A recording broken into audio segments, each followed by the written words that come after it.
Hello and welcome to the Winners Find a Way show. I am your host, Trent Clark, CEO of Leadershipity and Athletic Influencer Marketing. I am a serial entrepreneur. I speak globally, worldwide, over 17 countries, and just authored my newest book, Leading Winning Teams. Super pumped up about that. You can check it out. I will have a way for you to buy that down below. And most people know me because I spent over 12 years and went to 3 World Series as a coach in Major League Baseball. I am so excited that you joined us today on the Winners Find a Way show, where I welcome my good British man. Cheerio, Rob Harrison. What's going on? Hey, thanks for having me, man. Thanks. I really appreciate that. It was a great You little know, intro as well. yeah, you're not actually, you're the CEO of Magnified. We're going to talk all sorts of brand, but you are actually not across the pond from me right now. You have left your great country of the United Kingdom and you've headed off to Mexico because you followed a girl. Is that fair? Exactly that. Yeah, it is. Yeah, I'm one of the victims. Yeah, man, no. One of the smart. So that's awesome. So you've married a young lady in Mexico, been in that now for 4 years married. Congratulations. It's super awesome. And haven't had the kids yet, just having dogs.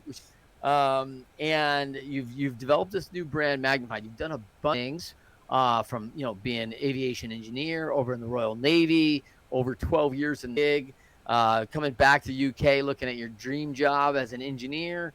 And you've done some pretty crazy stuff, man. Rebuilt your own house, which is cool. Definitely got into the ultra marathon work and even did some of that for the Royal Navy and paid athlete there to serve the military, do a little engineering and a little training. So done that. And man, you had probably one of the craziest 2019s.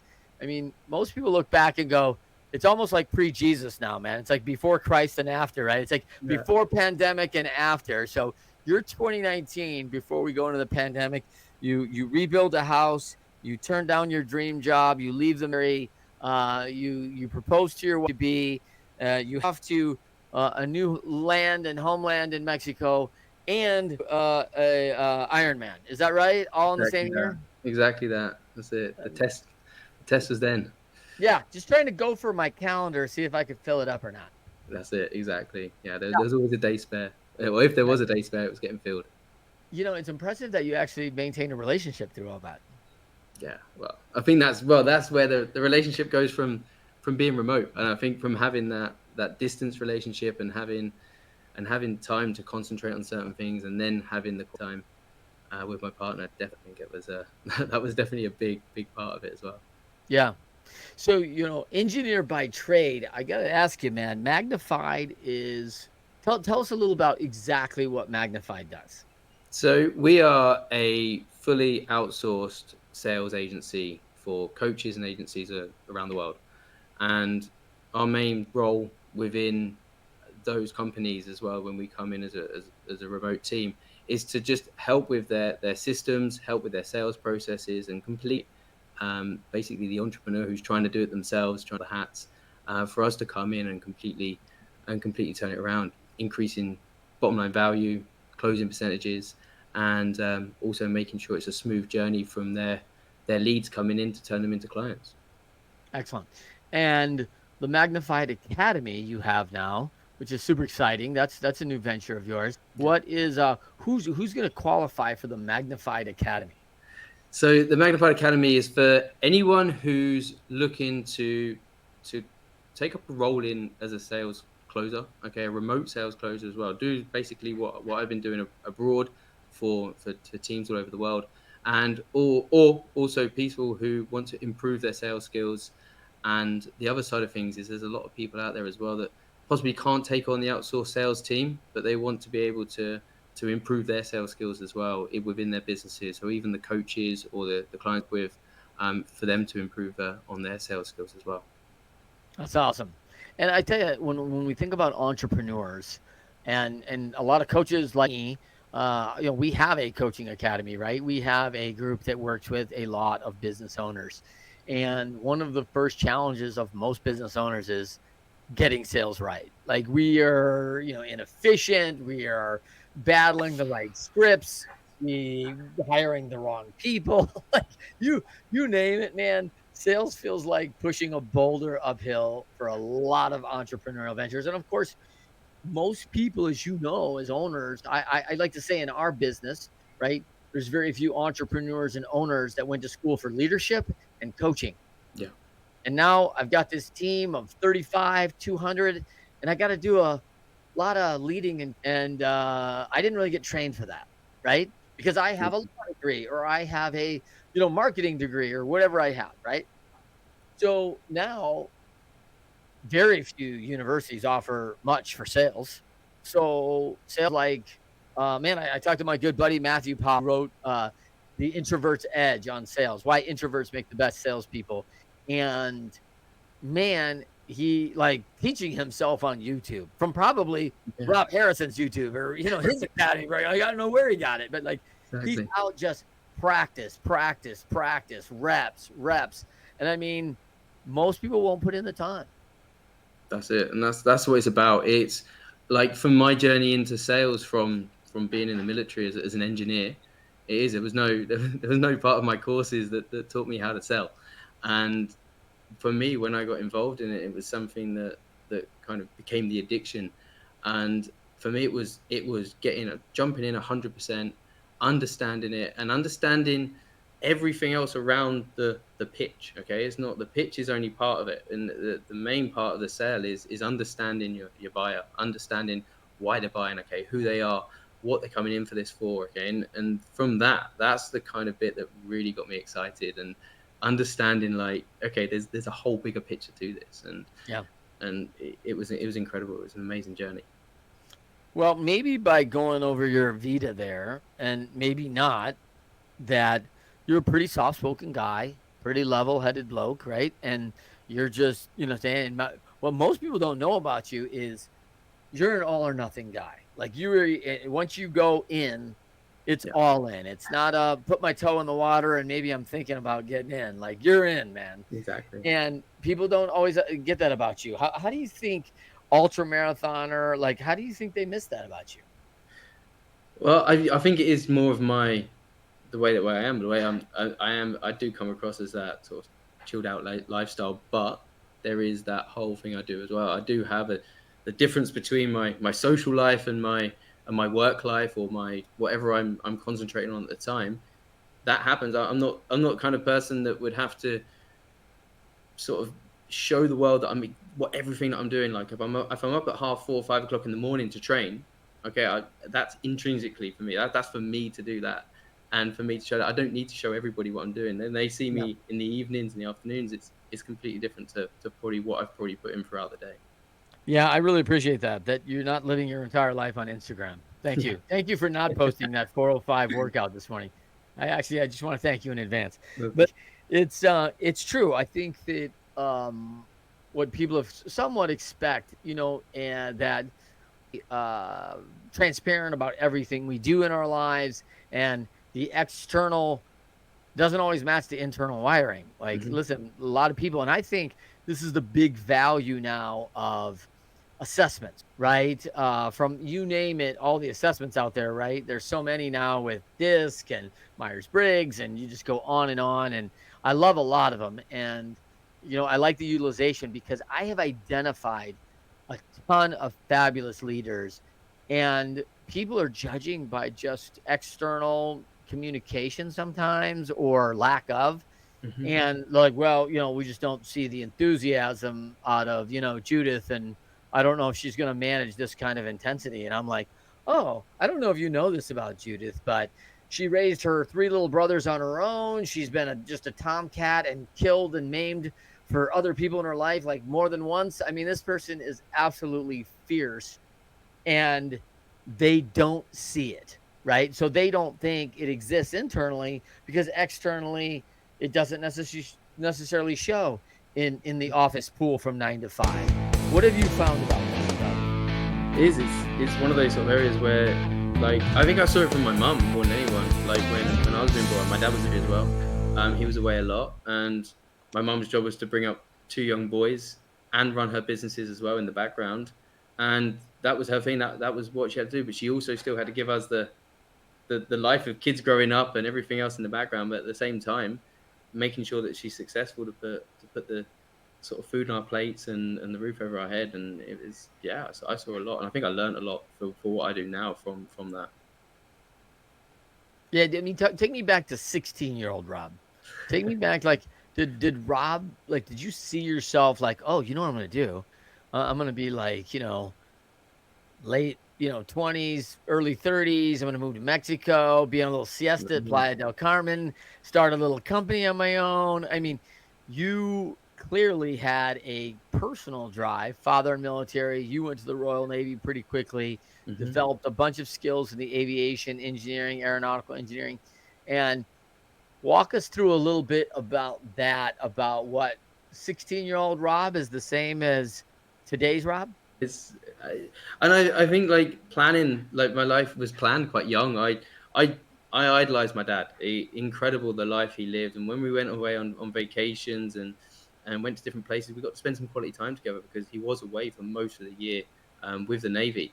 And so when we did go away and we spent time, we were able to talk, and he would tell me all the stories that when he was away, and he would go like when he was 17 years old, he was on Copacabana Beach, and then he was in some other location somewhere else, and traveled the entire world. And he knew so much about geography and everything that I didn't really know about at that age. And so in my head, at 16 years old, I was already convinced that I'm going to be joining the military at the soonest opportunity, which was. I actually applied and turned it down at 16. I was a little bit nervous, and so I went back again at 18. And from that, from my dad's stories, and like, okay, dad, where do I go, what do I do? It wasn't the entrepreneurial side of things never came in. Then I never even I saw what my mum was doing, and I think I saw my mum through a lot of stress. I saw her go through a lot of problems with her Yeah. business. I saw her make some mistakes with business partners or with the things that happened in her business that she wasn't in control of. And from that, it really showed me I knew the kind of the easy route for me was military, and probably a lot of people don't think that. Okay, a lot of people are like, wow, like, it's quite hard to join the military and be told what to do, when to be somewhere, what uniform do you wear in at all times. But for me, it was normal. That was the kind of choice I wanted to make, which then made the journey in the military very easy for me. And I'll never forget the first day I was there. And no, I think all the stories that my dad ever told me about the military and where I was going to be or what was going to happen, it still didn't relate to that actual first day, and it was crazy. And like the experiences you have, it's on the extreme. It's the way I look at it, and people watching this probably think they might disagree with this, but it is very very close to going to jail. It is like you. I remember getting on that train, getting down to where the location was of where the is, getting off the train, getting told to go onto a bus, getting on a bus, getting told like they don't mention your name, you're a number from literally from the moment you get on that bus.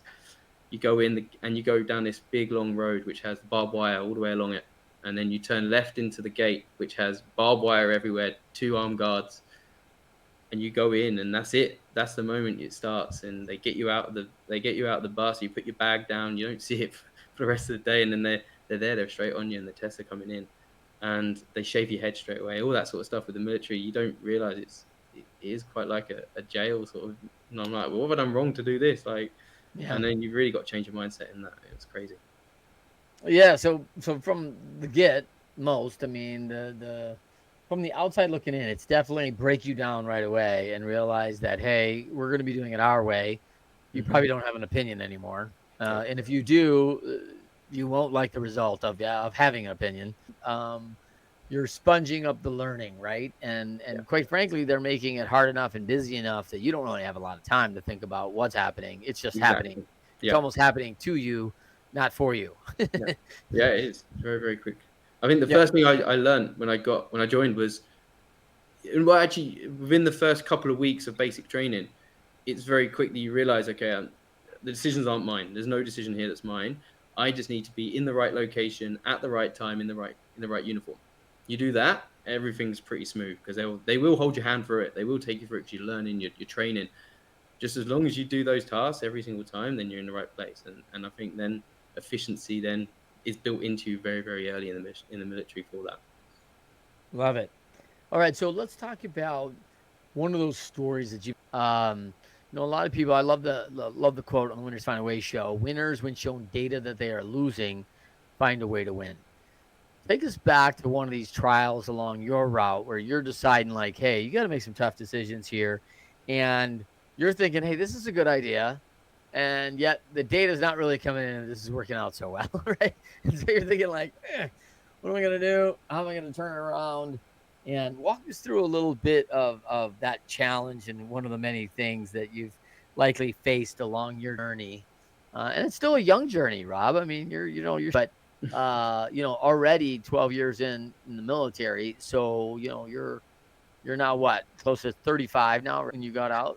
Now Yeah, 35, yeah, right? 30, 33 when I got out. Yeah. Yep. Yep. So you've been out a few years. And so what's tales in your journey that you were up against? What, from after leaving or from being in? Your call. Either one's good for me, man. Me, Yeah. what was the most impactful to you? For me, my biggest decision is understanding like the value of my time. And for me, like I said to you, I'm an all in kind of guy. And I think one of my biggest struggles, and I had to get a lot of help with this, was understanding what parts are the most important. And for me, it was understanding obviously the family side of things, having a new wife, like making sure I treat her like my wife. Okay. I don't need to be, she's not just another person in my house.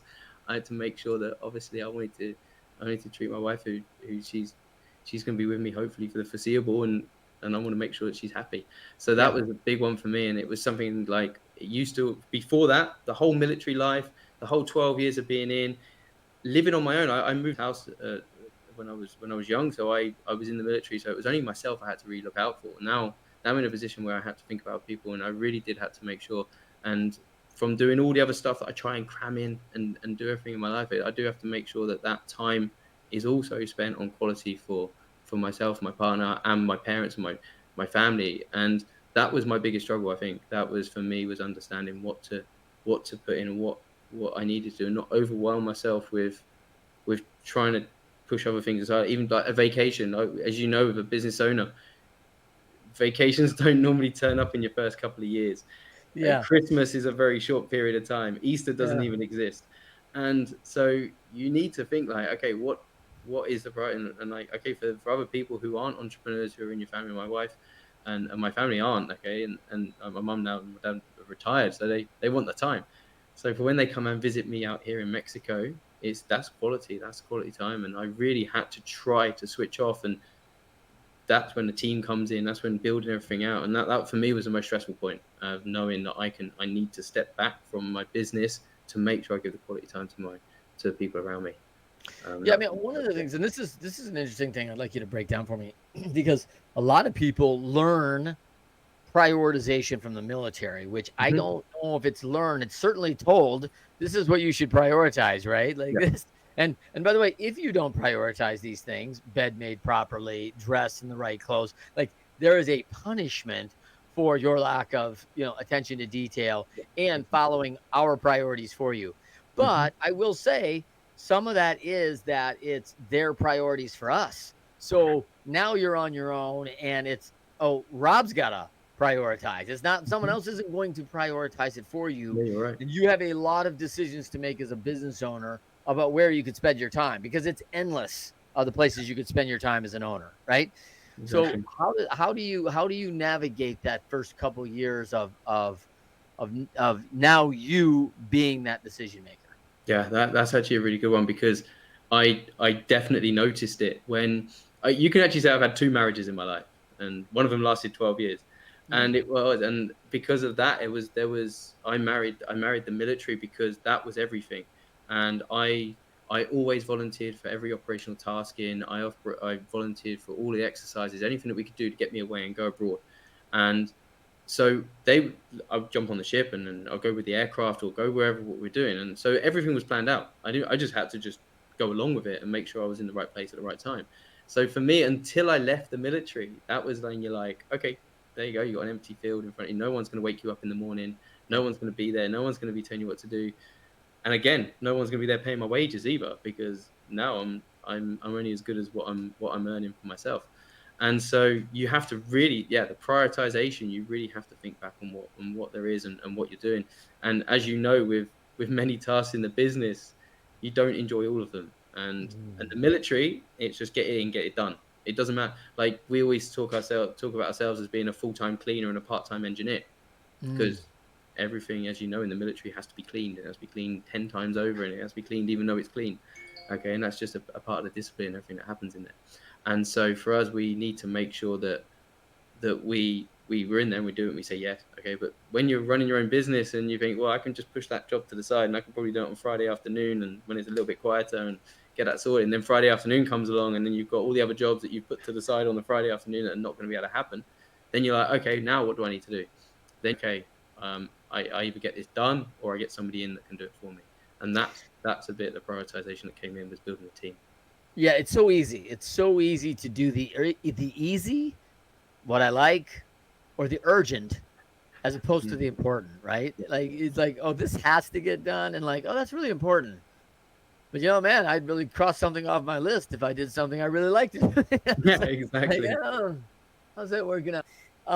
Let's talk a little bit about the strategies of growth. Magnifying you, you have a five-headed monster out there with some great partners, some great entrepreneurial men that are not only your partners but mentors. And as Hmm. you drives, not so you've identified some real skill sets, some real triggers of people that have allowed Magnified to really scale because you're getting great hires. Is that Hmm. fair? Yeah, it is. It's definitely, and I think from having the guys in me has been the driving force for us to know what to do and when to do it, and like for me, starting this off all on my own, everything on my own, and building every single part of the business out on my own, I would probably be a quarter of where I am now, and I mean Mm. that. Like it's for me having some guys in the background with me in different areas as well. This isn't just like five sales guys deciding what that's just going to be a mess. Okay, you know that. And it was having guys that specialize in the account side of things. Okay, in growth. Okay, the hunters and the farmers in the business. Everyone has a different role, and from that, being consistent with each other and learning and them showing me what not to do. Okay, I've done it. I've had a few times where I've been like, okay, this is the next big idea. This is the thing This is what I'm gonna put all my energy into, and literally look at it, no, don't do that. And I'm like, Mm. how can you say that? Like this is, and they're like, okay, this is what we've done in the past and tried this, and it didn't go in the right direction. And then they can predict it very, very quickly from Mm. past mistakes or what they've done, and they've it's been incredible, honestly, having those guys in there with us.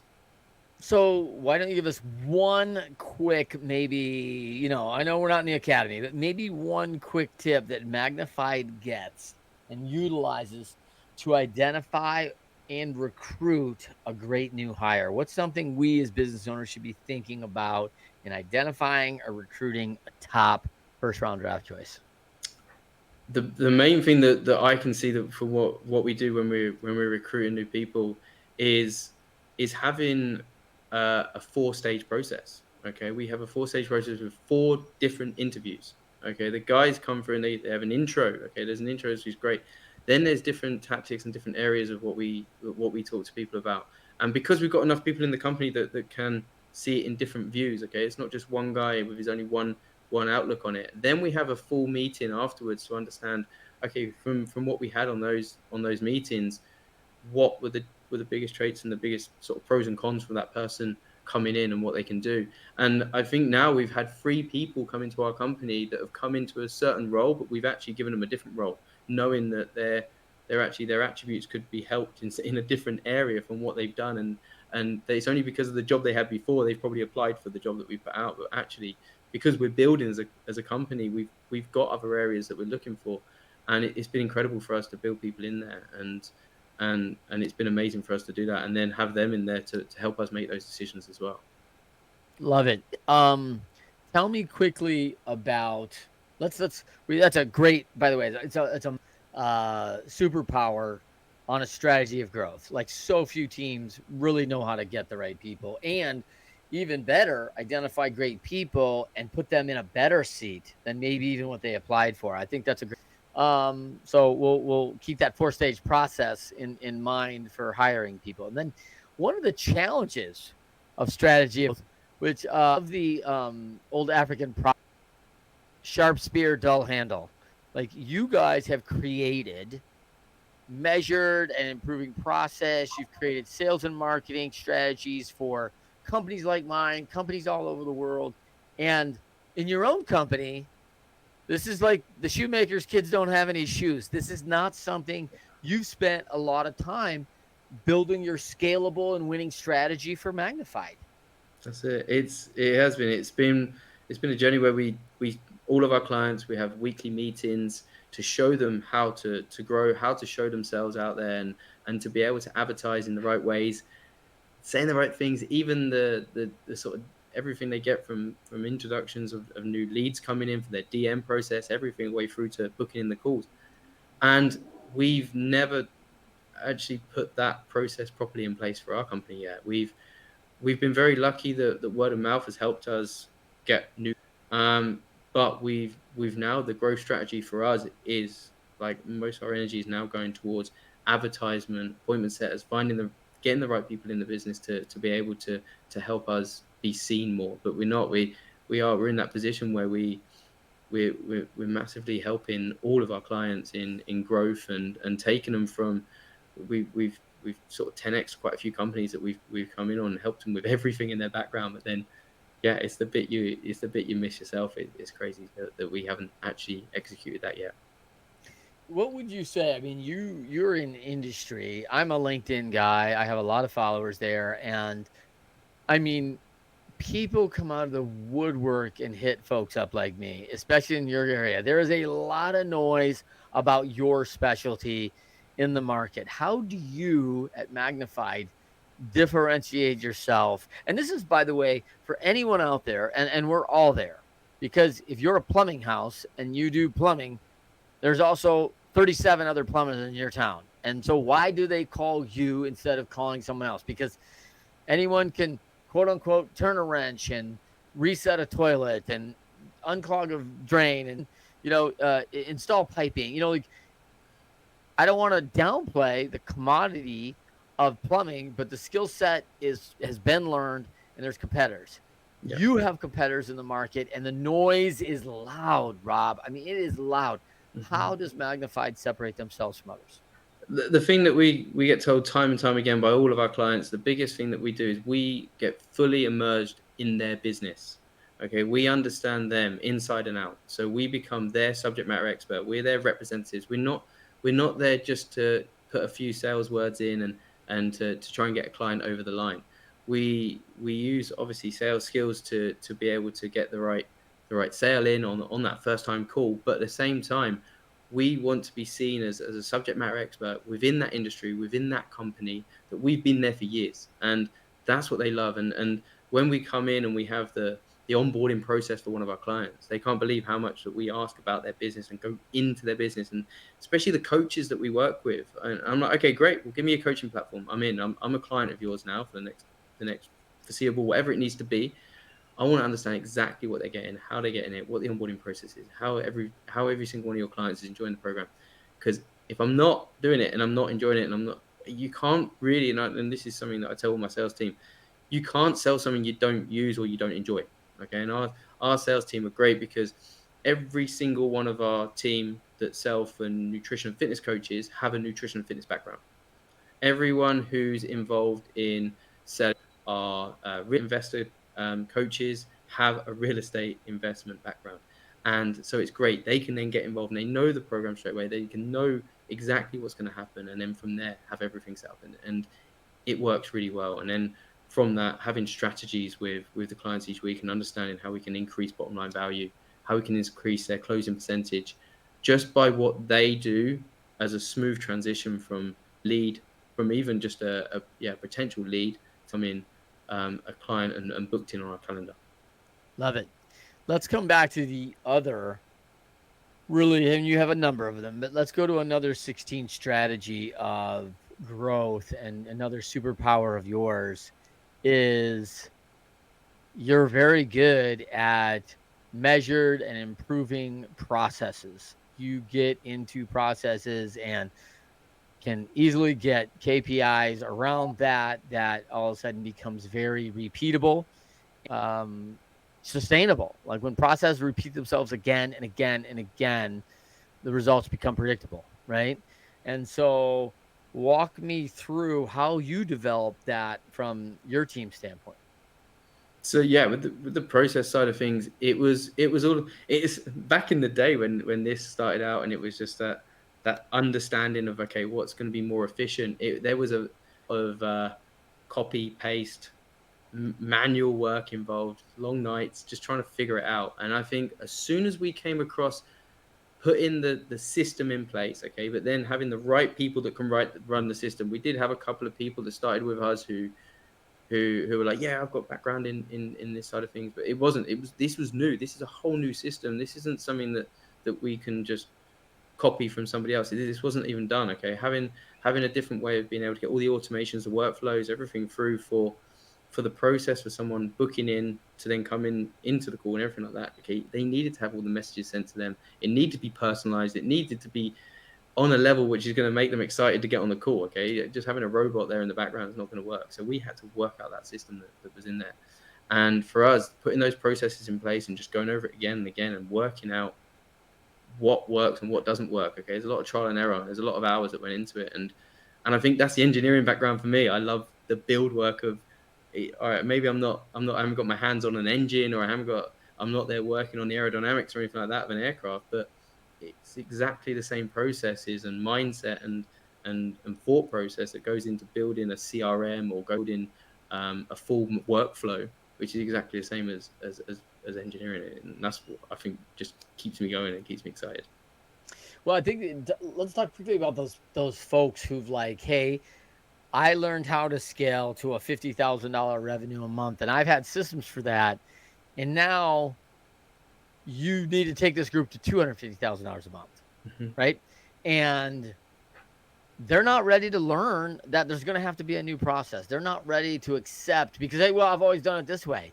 Have you been challenged by salespeople that you've hired that are a little bit set in their ways? This is the way we've always done it, Rob. Like, I mean, I've never actually had a group that sold 250,000, so I have no experience with it, but I'm holding on to this other process because I'm a little scared to let it go. Is that fair? I mean, have you what do you do when you're running that challenge? Because as entrepreneurs, we run across this, right? And when we don't have that open mindset of our team members ready to take it to the next level, a lot of times they tend to eliminate themselves. Yeah, it's so there's two different ways of looking at that really, because the first one is the team members themselves having the right mindset of what they're selling and the scalability side of things of what they're selling. If you've got someone that's just coming in and they're on a salary, for instance, and you're saying to them, okay, I just need you to do this and this each day, they will keep doing that process for the salary. When you show there's an incentive and what the build growth looks like and the commission based side of things, because that's what we are. We're 100% commission based. Every single salesperson for us is commission based. Okay, so the incentive straight away is if you don't sell, you're not gonna make any money on that. Okay, so how are you obviously going to go in and understand the numbers for what that is? Then everything for the system that we have in place. So now we've got the other guys working as the operations side, who are there to bring me all the data from everything that's been going on, everything that's booking in, everything from no show rate all the way offers, even percentage of offers brought up as well. Okay, so we need to know exactly what we're looking at and how we're offering, what we're offering to the clients and what type of clients are coming in, what demographic. There's many different variables in this. So I have to go through that, and as a team, we go through that and look at exactly where those variables are and what we can see that can be changed and can be adjusted.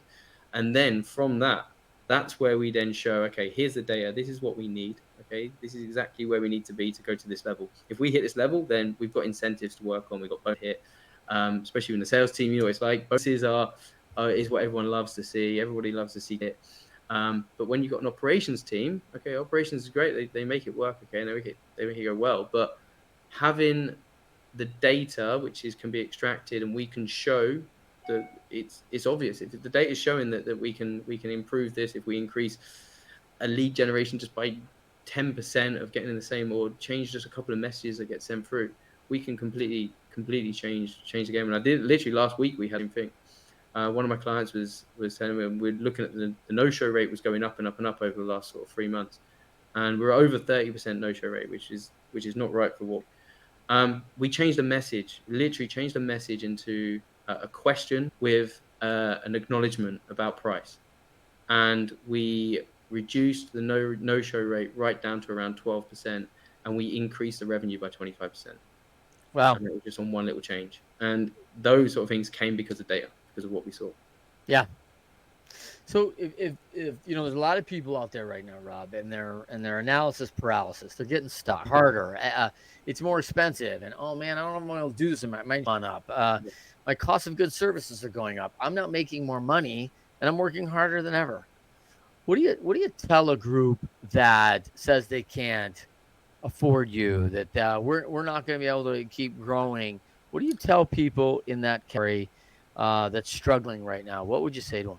The people that are struggling, that kind of the way that I look at it, okay, is different in the areas. Okay, when I'm talking to them, okay, it's going to understand where they're at and what they're doing, how many hats they're wearing. Okay, and there's another big part of it. Okay, taking off one of the hats does cost. Okay, because you're bringing in an outsourced team, or you're going to bring in another employment of somebody in your company. Okay, it's going to cost. So you're adding to the problem. When you take on something different that's going to be the sort of area of where it's going to overcome that problem, and it's going to overcome that problem by seeing things like data and different areas that are going to be able to increase their efficiency, increase their T, and obviously the overall amount coming in every month. You've got to really look at like what's going to happen. Okay, for me on a sales call, okay, there's only three reasons why someone wouldn't buy. Okay, if they don't see the value, okay, if they don't trust me, or if they don't understand it. Okay, then if any of those three come, like that's for me the only reasons why someone wouldn't get involved and wouldn't do it. Okay, and and that's where I've got to keep asking the questions and go through it with them. But what we offer with Magnified is a little bit different because we're commission only. There is no retainers. There is no any extra things like that. Okay, what we look at is how we can increase their bottom line revenue and what they're doing, their bottom line price to increase their revenue for a higher percentage than what we charge as commission. Okay, and that's my job. That is my sole job to do that within the first month of working with them. And we've done it with a lot of our clients, and especially with coaches that are coming in. They've been struggling. Like we got one of our coaches, Nancy. She's incredible. She's been one of the highest leading coaches in Canada. She's been in pretty much every magazine cover you can think of. She looked cool. She came to me and she said, like, Rob, I've never made more than 15K in 1 month ever. I'm like, okay, well, let me look at your systems. Let me go through everything for you, and I'll just see if you're a good fit for us. And I said to her, I said, look, okay, there's many things I'll change in this, and there's many different areas I'll change in your pricing, your structuring. In her first month of working with us, we took her to over $100,000 in the Wow. first month. We took her completely out of everything to do with her sales, because coaches, the way that coaches are, okay, and that's one of our main niches. Coaches love to coach. Okay, they love to stay in their bubble. Okay, and that's something that they really enjoy doing. And if you're staying within your comfort zone, you're doing all right. But then you realize that, okay, why didn't I close that person? Well, I've actually just coached them on that call and told them what they need to do, and that they've gone off and done it. And so when it comes to someone who's just specializes in getting the sale, okay, you're not now the negotiator and then the coach. Okay, you're not the bad guy and the good guy. Okay, you're just a good guy, because then we hand them over to the coach, who's then going to be able to then help them change their lives. And for us to come in and show different ways of doing it, and I remember her saying to me, I said, okay, well, I'm going to change your pricing. Okay, you're at the moment at $1,800, and you're offering this for 6 months, whatever it was. I said, straight away, I said, your value, who you are, straight away is extremely valuable. Okay, because you've done so much. He's been a coach for 30 years. I said, I'm going to the first price I'm going to be asking for is 4,200. And she's like, no, you can't do that. I was like, what? So what do I you mean I love can't do that, that? man. I love that. I want 10 of the right clients, not 100 of the small clients, Yeah, you know? exactly. She goes, you can't do that. I was like, yeah, this is, watch this. Straight increase her closing price by that. And she literally was phoning me up emotionally, like, Rob, you're like a lottery ticket. It's insane. This is crazy. I don't do anything. You've increased my business by so much. And then she was able to get more coaches underneath her. We were taking more demand. From taking in more demand, we can obviously, my sales team, we can take 10 times more calls than what she could do herself. She could then take on more clients because she got coaches underneath her, because now she can afford to take more people on. And she was in the position then just growth from growth. Now she's just sold up her home, bought another new home in a different location. She's her dream location. She's always wanted to live all her life, and she's been able to do all the stuff that she's wanted to do, and be able to take herself out of the business massively, because she's got everybody else running it for her, and it was just taking that step. Love it. I love it. And I think that's so valuable that we do kind of hire an expert. We're not great. Like, let's do the things we do really well, stay in our lane and be super at that and bring the people, bring the teammates, and they don't have to be Mhm. internal to us. I think that's really important. That's a good lesson for me. I mean, I talk a lot about this in my book, leading winning teams.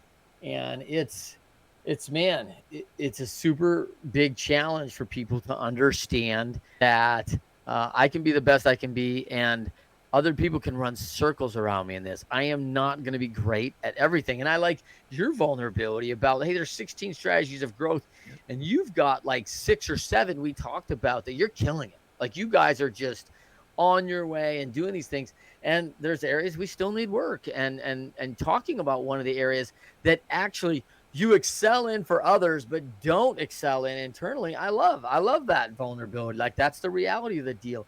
And it's not uncommon with business. So if please, I got the links down below for leading winning teams. If you buy a book today, you can send me a receipt on the email at trent@leadershipity.com. I'll give you the 5 keys to discipline. And if you buy two, or you buy one and you buy one to give and give as a gift, I will send you the whole playbook on the pain exchange and strategies for discipline. So that's awesome for personal self review for you, and welcome in that. It is a ball to run through that, and you're better. I've made a lot of people better, and a lot of people famous. So you will absolutely enjoy that self discovery. For Rob, any that first of all, Rob, tell them where they can find you, because I think a lot of people are going to be interested in what Magnified have to offer. Yeah, we're online, magnified.io, and we're same as on Instagram as well, magnified.io, and on and myself, my personal one as well is rob.h.8, and yeah, I'll leave you the links and everything up to you, LinkedIn, and we're just starting up a channel now, which we're putting together. Yeah, I think that'll be, when you're talking about people learning sales, I mean, man, the YouTube thing, I think it's funny. I really didn't see that about YouTube when it started out, that it was going to be this big learn form. How much stuff you can get free. I just changed the air filter in my car yesterday. Like I would have never thought about doing that. And then I realized that, my auto mechanic wanted to charge me $100. And I thought, I think I could buy it for $12 and do it right. That's it. Which I think took me about 3.5 minutes, right? Yeah. So good for me. And exciting for everybody out there. Thank you for joining us in the Winners Find a Way show. Super excited about our upcoming retreat. I'm headed down Rob's way. I'm headed to Tulum here coming up in May. We only have 12 slots. I think there's only 10 remaining. You got to get there. I've got an early bird up to May 1st, usually about $7,500. You can get in for $5,000 right now and learn the exact tools and strategy you need to double your business fast. We do that very well, and going to have some great people with Corey Warfield in the AI space, and Rachel Weaver in the PR space, and Amit Rathor in Silicon Valley, expert on the e-commerce. So you are just going to love this trip. And if you're ready to dive into your business and go to the next level, and who knows, maybe we can get Rob Harrison to drive 20 minutes and come over and see us, man. Hang out in Certainly, Tulum, 100%. man. What up? Yeah, yeah, for sure. Yeah, definitely. That'll be sweet. That'll be Yeah, sweet. You heard it here first. Rob Harrison might make an appearance. What up? definitely. So that would be pretty awesome. Rob, anything to the crowd with, to any offer for Magnified that you offer them first timers, a meeting or anything? Yeah, I can definitely do that. Oh, the other thing is that we can do is we have a community as well that I can free entry for as well. I can leave the link with you for anyone that wants to join. I update it every week. I do a mastermind every well with anybody that joins into our program, which I can leave links for that, and everything is built into the community as well with what we do. Okay, and we are sorting out a retreat next year. We are doing a few different in-person events, and the main thing for me really is to just be around a lot of like-minded individuals that are trying to do the same thing, and that's our Yeah. biggest push. Great. Well, listen, I'm going to push, man. Maybe I'll get a speaking engagement, a Magnified, annual retreat, man. I mean, I might try to lobby my way in there, Rob. Like, that'd be Definitely. pretty sweet to see all the people that are growing it with Magnified and the help from, because it can absolutely be a game changer for your organization, and getting that system is, and I hear it from your example of that peace of mind from that coach. It's so incredible. So for everybody out there, thank you so much for joining us on the Winners Find a Way show every Friday, 12:30 p.m. Eastern, 9:30 a.m. Pacific, on the Leadershipity YouTube channel, LinkedIn Live, and Facebook Live. And you can find our podcast everywhere with now over 5,000 downloads a week. You are going to want to check it out. For everybody else, we'll see you next time on Winners Find a Way.